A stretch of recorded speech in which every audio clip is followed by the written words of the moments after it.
La sécurité des soldats français stationnés à Beyrouth a été renforcée par crainte de représailles après le raid des super-étendards jeudi dans la vallée de la Bekaa. Le gouvernement français donne des précisions sur l'objectif qui était alors visé. Importante réforme de la fiscalité agricole à l'Assemblée nationale, le régime du forfait va disparaître. La fusillade de la rue des Petites Écuries à Paris, au départ une querelle d'automobilistes, bilan 4 femmes blessées à coups de revolver. Et puis victoire française au Parc des Princes, jamais à ce jour les rugbymen australiens n'ont gagné un match, en tout cas à Paris. Mesdames, Messieurs, bonsoir. C'est par un document qui nous vient d'Amérique que nous allons ouvrir ce journal. Un document qui déchaîne les passions aux États-Unis et vous allez vite comprendre pourquoi. Alors que l'information quotidienne est là-bas comme ici dominée par la tension Est-Ouest, la guerre du Liban, l'intervention de la Grenade ou encore le conflit entre l'Irak et l'Iran, bref, alors que les craintes de guerre sont présentes dans de nombreux esprits, eh bien, l'une des plus grandes chaînes de télévision américaines se propose de diffuser dimanche dans toute l'Amérique une dramatique qui se déroule au lendemain d'une guerre atomique telle qu'on peut l'imaginer aujourd'hui. Le scénario est terrifiant puisqu'il décrit ce qu'il resterait d'une ville du Kansas après une attaque nucléaire. Cette dramatique, qui a coûté beaucoup d'argent à l'échelle de la télévision américaine, suscite une véritable tempête de protestations avant même sa diffusion. Maurice Werther. Et ceux qui s'inquiètent, ceux qui s'indignent, ceux qui approuvent ne sont pas seulement quelques téléspectateurs témoins, choisis parmi les habitants de la petite ville du Kansas où le film a été tourné avec leur concours et aussi avec leur participation directe. Eux d'abord disent « c'est effrayant ». J'en suis resté paralysé d'horreur. Fiction si réaliste qu'il est recommandé aux enfants de ne pas le voir sans la présence d'un adulte. Ou encore, dit un psychiatre, ce film est si convaincant qu'il dépasse nos facultés de refus et qu'on n'a pas la force de ne pas croire que ce n'est pas la réalité. Polémique, on en discute même dans les lycées.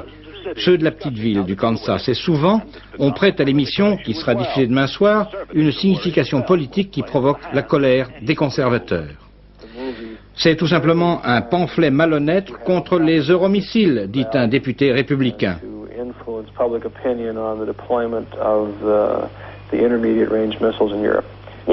Jamais on n'a osé présenter un problème politique de façon aussi partiale, dit le révérend Falwell, porte-flambeau de l'extrême droite américaine. Le président de la chaîne ABC se défend d'avoir des intentions politiques. Ce n'est ni un film de droite ni un film de gauche, c'est une réalité, dit-il.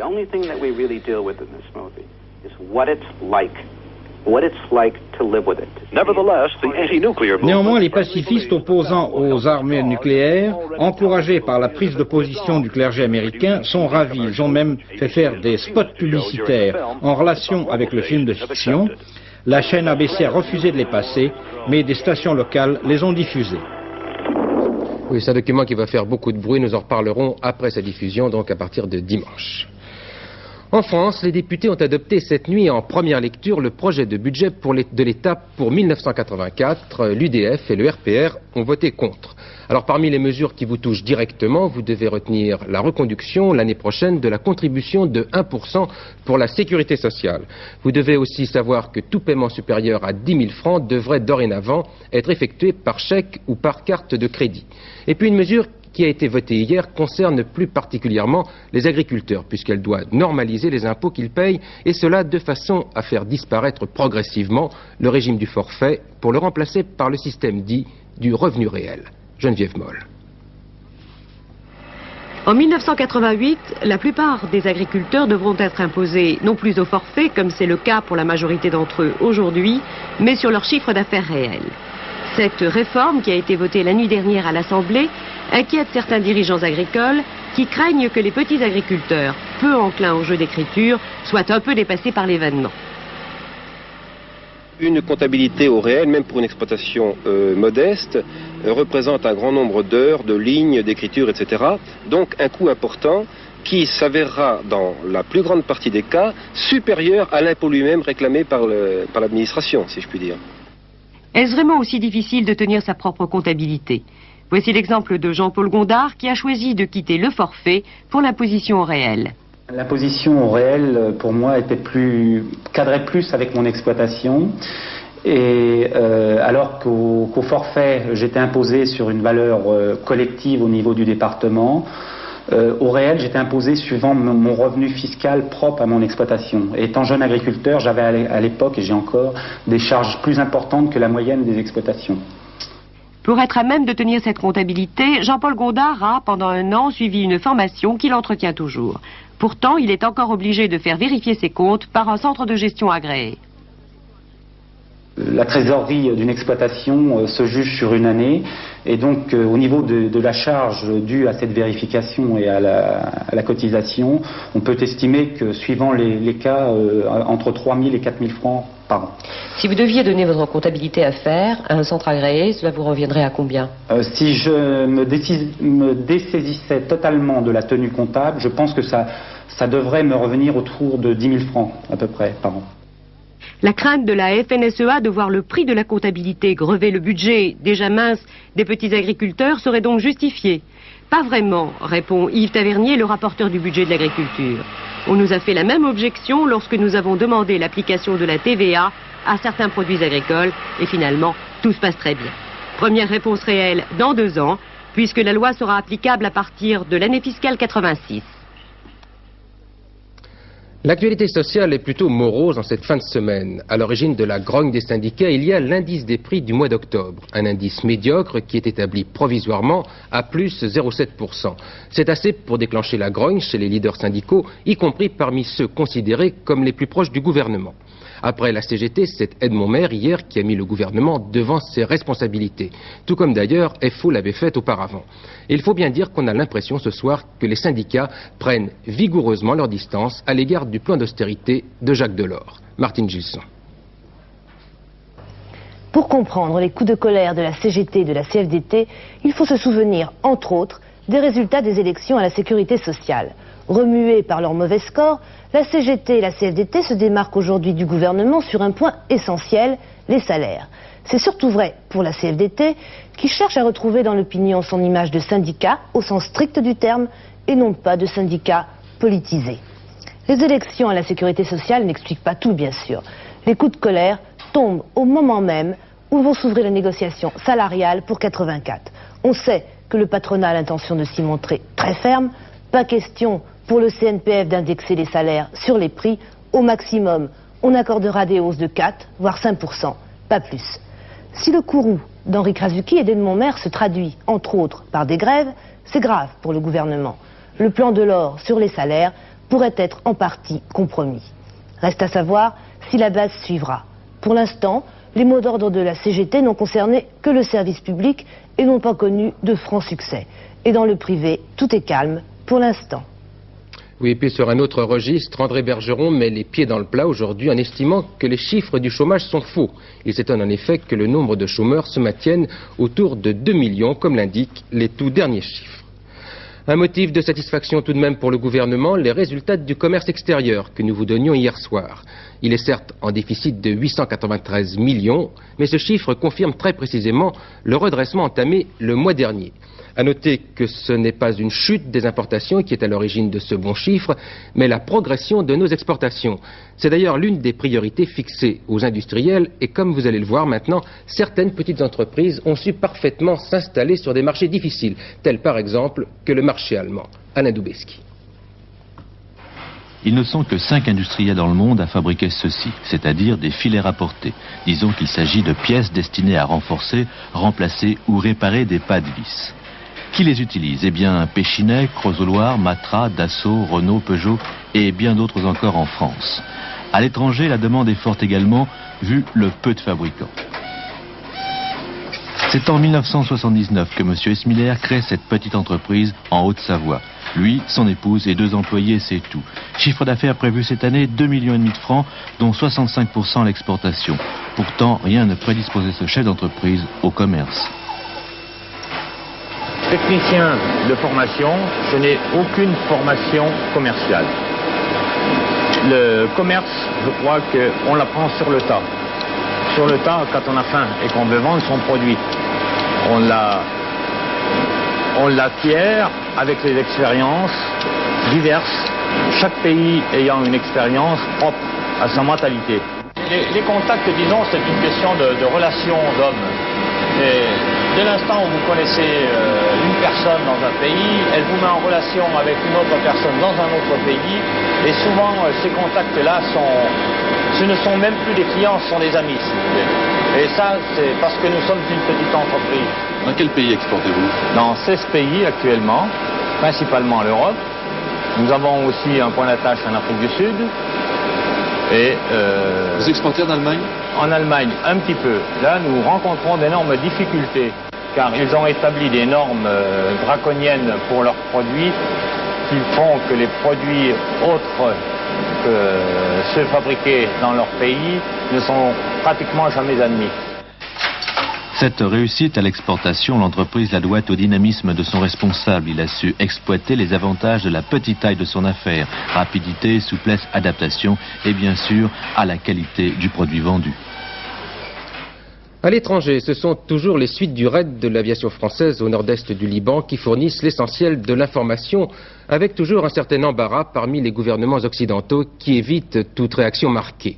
Après le silence de Washington et la satisfaction des Israéliens, la Grande-Bretagne déclare simplement qu'elle regrette toute nouvelle escalade de la violence au Liban. Embarras aussi dans la majorité, avec à noter quand même cette petite phrase de Lionel Jospin.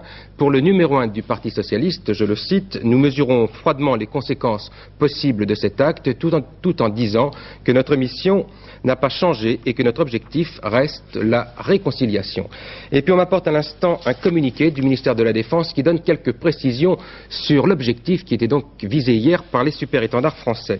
Il s'agissait du camp de Cheikh Abdallah qui est situé en dehors de la ville, donc de la ville de Baalbek, à 800 mètres au sud-sud-est des 6 colonnes du temple de Jupiter. Ça, c'est pour ceux qui connaissent la région. C'est un polygone de 650 mètres sur 450 qui comportait plusieurs bâtiments. Il avait été repéré et choisi de façon à n'atteindre aucune population civile. Et le communiqué insiste, l'aéronavale française a marqué ainsi une sanction contre le terrorisme. C'est donc un communiqué du ministère de la Défense et de M. Ernu, donc du ministre de la Défense. Sur le terrain, le chef de la principale organisation visée par le bombardement a lancé aujourd'hui de nouvelles menaces contre la force multinationale. Il a annoncé des représailles suicides telles qu'on n'en a encore jamais vues. Pour lui, les raids israéliens et français constituent une déclaration de guerre à laquelle ses amis répondront. Autant de raisons qui ont amené les troupes françaises stationnées à Beyrouth à renforcer encore les mesures de sécurité dans la capitale libanaise. C'est ce qu'ont pu constater Pierre Serra et Philippe Peter. Une fois de plus, pour le contingent français de la force multinationale, il s'agit de prendre un maximum de précautions de sécurité depuis les raids des super-étendards sur la région de Baalbek.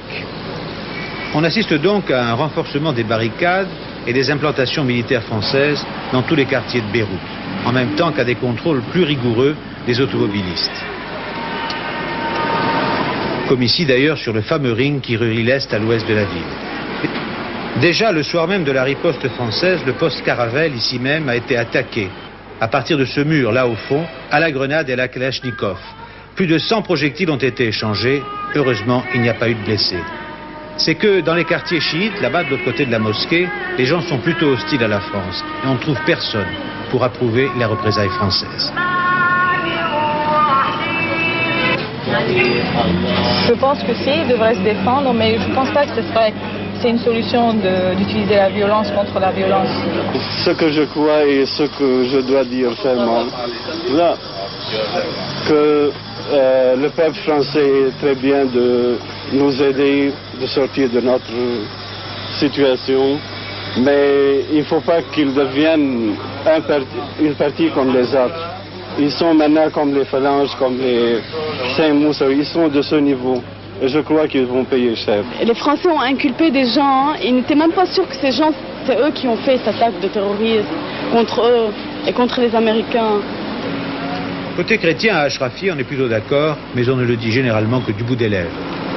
Moi, je crois que s'ils sont sûrs que les autres ont fait le coup pour les Français, ils ont très bien fait. Mais si on a fait le coup, c'est qu'on est sûr quand même, non?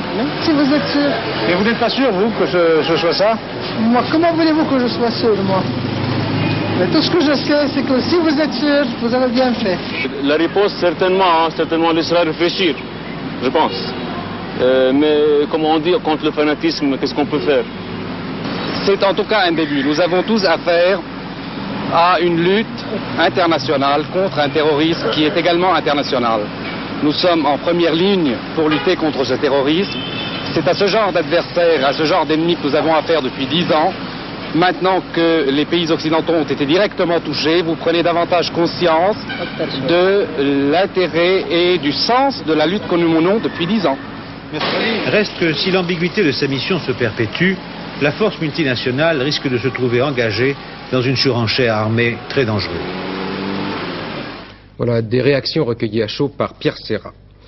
Confusion toujours aux alentours de Tripoli, dans le nord du pays. On ne sait par exemple plus guère qui contrôle le camp de Badawi, où des combats acharnés se poursuivent toujours entre les derniers irréductibles de Yasser Arafat et les dissidents palestiniens.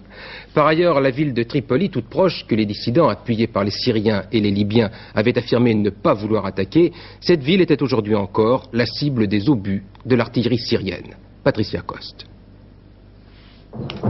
Tripoli, et plus particulièrement le quartier où Yasser Arafat se tient, a subi ces 2 derniers jours l'un de ses plus violents pilonnages d'artillerie. Des personnalités de la ville sont venues demander hier aux Palestiniens de quitter Tripoli. Arafat a répondu que son départ dépendait du succès des efforts des pays arabes pour trouver une solution. En attendant, c'est l'horreur.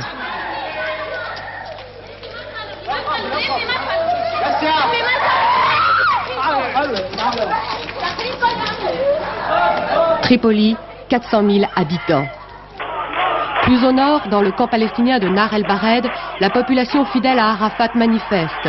Pourtant, le camp a été conquis par les dissidents, qui doivent tirer pour rétablir l'ordre.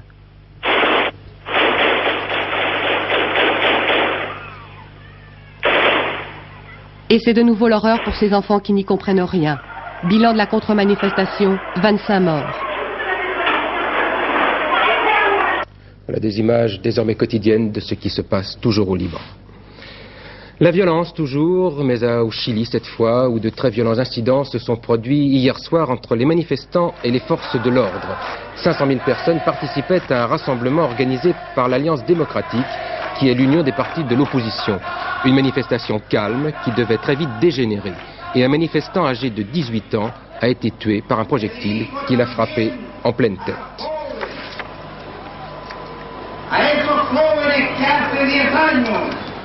En Allemagne, les prochains jours vont être placés sous le signe des euromissiles. Lundi et mardi, le Bundestag, c'est-à-dire le Parlement allemand, doit en effet se prononcer sur l'installation définitive des Pershing 2 américaines sur le territoire allemand. Et aujourd'hui, c'était le SPD, le principal parti de l'opposition, qui discutait de ce problème. Et c'est par une écrasante majorité qu'il s'est prononcé contre cette installation des euromissiles. Une décision qui est perçue comme un échec personnel par l'ancien chancelier Helmut Schmidt, qui avait milité en faveur des fusées américaines lorsqu'il était au pouvoir. De Bonn, le reportage de Michel Meyer. À travers ces SS-20, Moscou veut atteindre et impressionner tous ceux qui ont des décisions politiques à prendre ou qui vivent à l'ombre grandissante de l'Union soviétique. Helmut Schmidt n'a pas tue ses convictions. L'un des effets, le visage de pierre de Willy Brandt, son ennemi intime.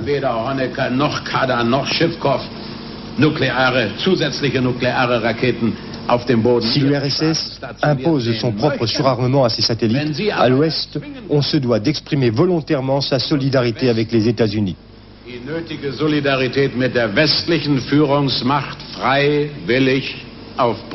Des phrases accueillies dans un silence désapprobateur.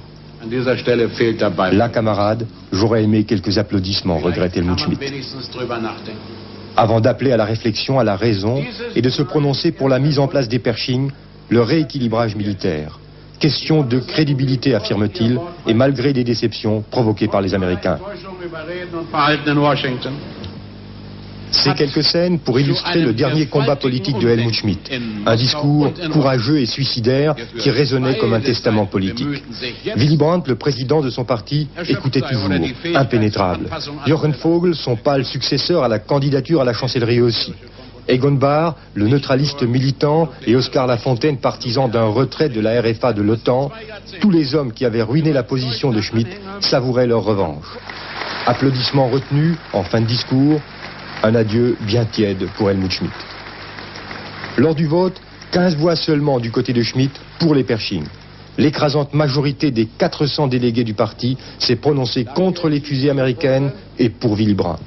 Un jour de gloire pour Brandt, une fin de carrière assez humiliante pour Helmut Schmidt, contraint de féliciter son vainqueur qui ressurgit sur la scène politique de Bonn 9 ans après sa chute, provoquée par Guillaume, souvenez-vous, l'espion qui revenait du froid. Ce 19 novembre sera donc le jour de l'abandon par un grand parti d'opposition ouest-allemand du consensus atlantique, un consensus caractérisé par la volonté de faire face aux défis soviétiques et aux ambitions de l'Union soviétique sur l'Europe occidentale. Il y a en même temps ici retrouvailles avec le climat de la gauche allemande des années 50, un climat caractérisé par une certaine forme d'anti-occidentalisme, sinon de pro-soviétisme. Et l'on sait déjà que le Parlement allemand devrait accepter sans problème lundi l'installation des Pershing 2 sur son territoire. En France, une histoire incroyable. Nous vous en parlions déjà hier soir. Cela commence comme une querelle d'automobilistes. Une voiture ne démarre pas à un feu rouge. Appel de phare de la voiture qui la suit. Et là, tout bascule dans le drame. Un homme sort de la première voiture. Il est armé et il tire. Les 4 femmes de la seconde voiture, 3 journalistes d'une agence de presse et une archiviste sont blessées, dont une très grièvement. Heureusement, ce soir, leurs jours ne sont plus en danger. Cela se passait hier soir, rue des Petites Écuries, à Paris, dans le 10e arrondissement. Gaël Monlahuc. 20h30, une rue étroite, une BMW immatriculée en Suisse qui tarde à démarrer au feu vert, la conductrice derrière qui s'impatiente. C'est une des versions de ce qui a pu déclencher la fusillade. 1 ou 2 hommes sortent de la BMW, se dirigent vers cet Alpha qui fait des appels de phare et dégaine. Les femmes tentent de s'enfuir, 2 seront grièvement blessées, toutes seront touchées. Ils ont tiré avec un 9 mm, un pistolet de très gros calibre. Les témoignages sont contradictoires, les policiers bouclent le quartier en vain. On s'interroge, s'agit-il seulement d'une querelle d'automobilistes qui aurait très mal tourné? Les blessés, pour l'instant, ne seraient pas encore en mesure de témoigner. Dans le quartier, assez animé à toute heure du jour et de la nuit, la rue Saint-Denis est à 2 pas, on commente l'événement ce matin avec un certain fatalisme. C'est un quartier chaud, et c'est vrai qu'on y circule très mal.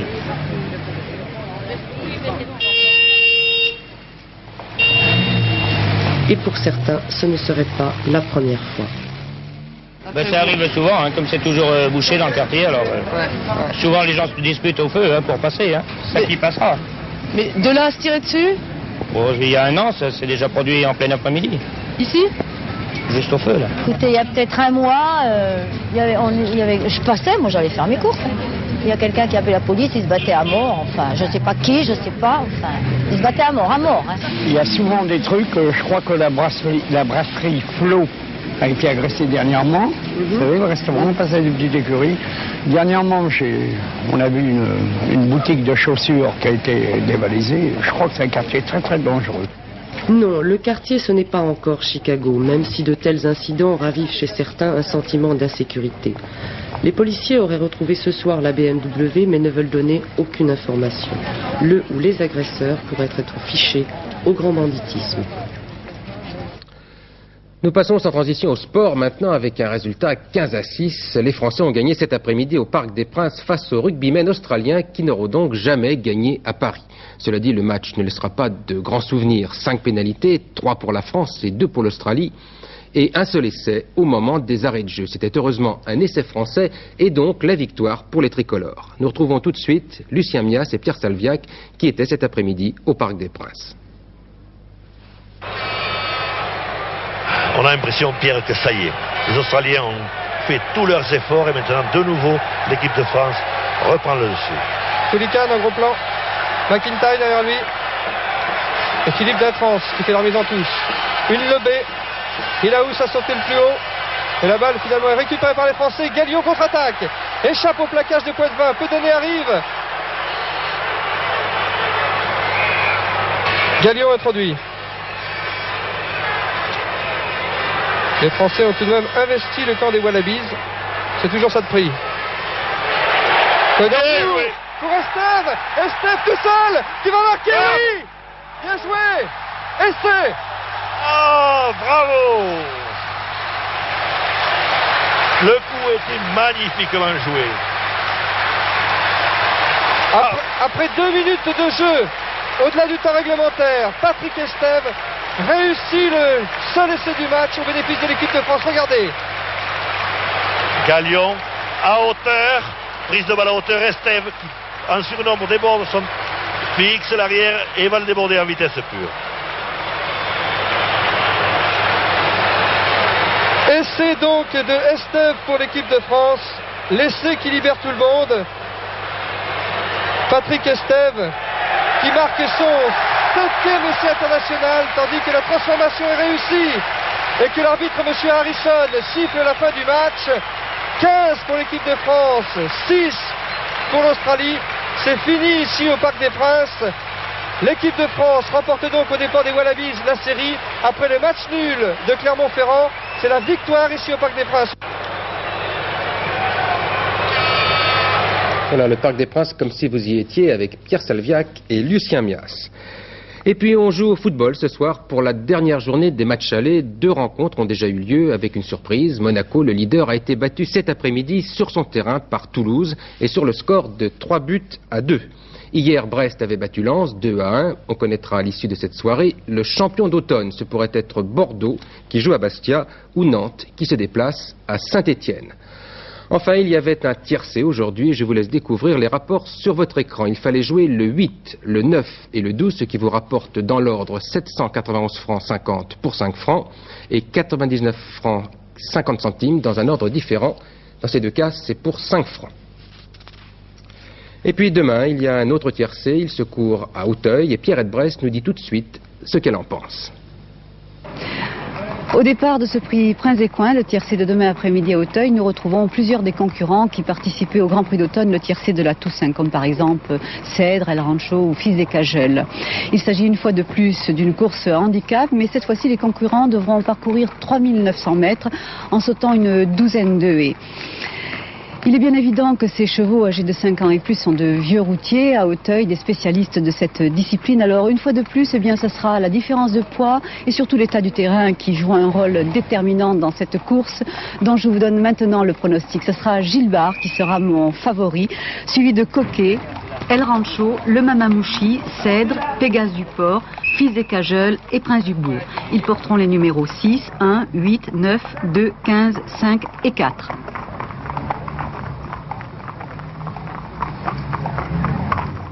La météo, pour terminer ce journal avec Brigitte Simonetta, et de très graves inondations au Portugal. Oui, et nous allons d'ailleurs en voir quelques images, car en fait, ce sont des pluies diluviennes qui se sont abattues hier soir sur la banlieue nord de Lisbonne, au Portugal. Oh, bien sûr, la théorie météorologique vous explique qu'une dépression très creuse et très profonde s'était établie sur le pays. Mais la théorie ne vous dit pas comment vous protéger. Une personne est morte, écrasée dans sa cave par des tonnes d'eau qui l'ont envahie en moins de 10 secondes. Ce soir, Lisbonne et sa banlieue est coupée de tout. Toutes les voies de communication sont coupées. Inutile de vous dire que le bilan des dégâts humain et matériel est loin d'être établi. Et l'on craint encore une montée des eaux sur la rive droite du Tage. Alors, les inondations au Portugal, et c'est le paradoxe, en France, on peut parler de sécheresse. Oui, depuis le mois de juillet, le déficit en eau s'accroît régulièrement. Novembre, en cela, est remarquable. Prenons un exemple, le bassin parisien. En moyenne, au mois de novembre, il pleut 16 jours et il tombe 53 mm d'eau. Eh bien, jusqu'à présent, nous n'en avons reçu que 0,3 mm. Vous voyez que la différence est considérable et cet exemple peut en fait s'appliquer à l'ensemble du pays. Alors pour demain, toujours pas de pluie, mais un peu plus de nuages. Regardez la photo satellite. Ces nuages vont descendre d'une part des îles britanniques et d'autre part ils vont remonter de l'Espagne. Entre les deux zones, toujours du brouillard. Tout cela nous donne comme tendance sur la carte de demain. Dès le matin donc des nuages bas au nord d'une ligne qui va de la Bretagne au Jura. Des nuages élevés cette fois des Charentes aux Pyrénées et partout ailleurs un brouillard givrant qui se dissipera, qui laissera place à du beau temps. Le baromètre et le thermomètre restent stables. Dans la nuit, nous allons descendre jusqu'à -5, -6 degrés sur les parties centrales. Et demain, dans l'après-midi, nous remonterons jusqu'à 7 degrés. 7 degrés à peu près partout, sauf sur les régions du sud qui resteront privilégiées, de 12 à 16 degrés maximum prévus à Nice. Demain, dimanche 20 novembre, le soleil se lèvera à 8h08, il se couchera à 17h04 et nous fêterons les édements. Voilà, fin de cette édition. Dernier journal avec Claude Sérillon aux alentours de 23h20. On parlera rugby puisque les invités sont Jean Le Poulain de la Comédie Française qui à première vue n'a pas de rapport. Mais face à lui, il y aura Pierre Salviac, notre spécialiste du ballon ovale et l'on parlera du match de cet après-midi. Enfin, demain à 12h45, vous avez rendez-vous avec Daniel Bilalian pour Antenne de Midi. Je vous souhaite une excellente soirée.